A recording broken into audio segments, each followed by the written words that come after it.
Hey guys, welcome to the channel.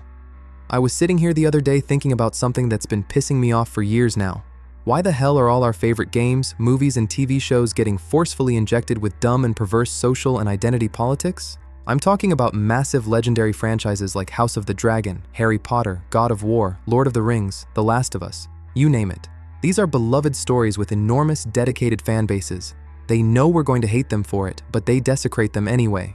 So I started asking myself, why? Why would massive corporations spend hundreds of millions of dollars on these projects, knowingly sabotage them with disgusting political propaganda, and still push forward even when they flop?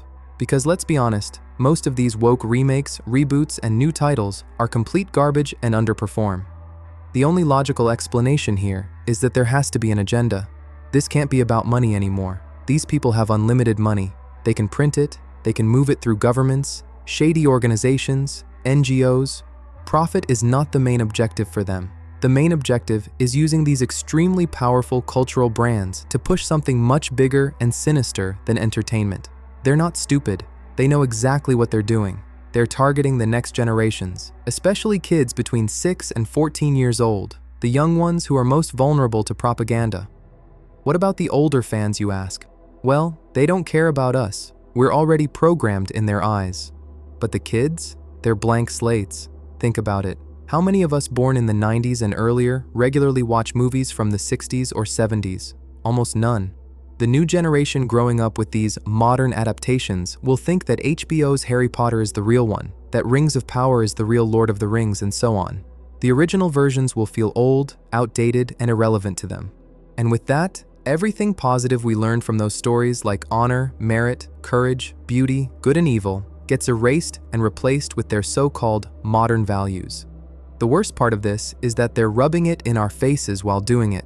I mean, they took one of the whitest, most iconic characters in the entire Harry Potter universe and made him black. Even J.K. Rowling caved before them and made Dumbledore gay, another loved and iconic character.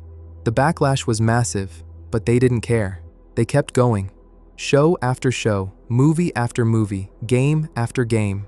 They're not just changing stories, they're humiliating us, mocking our childhoods, and laughing at the heroes we grew up with.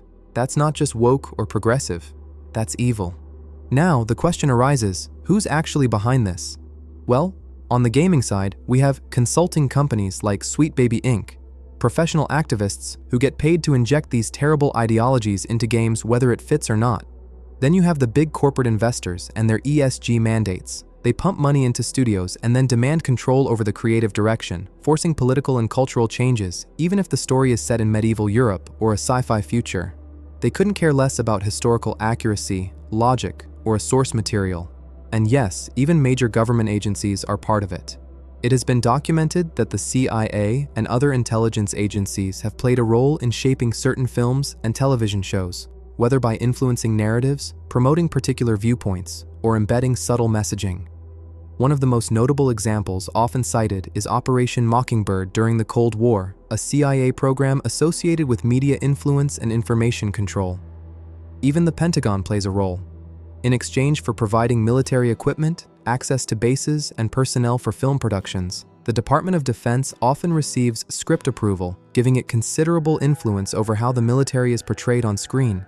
There are hundreds more shady NGOs pushing this kind of garbage, funded by corrupt governments, wealthy individuals, multi-billion-dollar corporations, and even shadier organizations. So this is happening across the board: music, gaming, Hollywood, literally in every piece of entertainment or media that we consume on a daily basis. Despite recent admissions by BlackRock CEO Larry Fink that the woke era, with its heavy emphasis on ESG and DEI initiatives, was a failed experiment that went too far, and despite widespread claims that woke culture is dying or already dead, many high-profile recent and upcoming TV shows and video games tell a different story. Far from retreating, major studios and developers appear determined to continue injecting these ideologies into their content, often at the expense of storytelling, character depth, and broad audience appeal. This persistence risks further alienating viewers and gamers while undermining the rich cultural traditions of Western storytelling, heroism, and universal human values that have inspired generations worldwide. This is a new channel, so I'm not gonna go full conspiracy mode right away, but the dots are not hard to connect. I encourage every single one of you to do your own research. It's all out there if you're willing to look. If you're tired of watching them destroy everything you loved growing up, like and subscribe so we can start voicing these concerns loudly and clearly. Push back hard enough to make at least a small difference. Thank you for watching. I'll see you in the next one.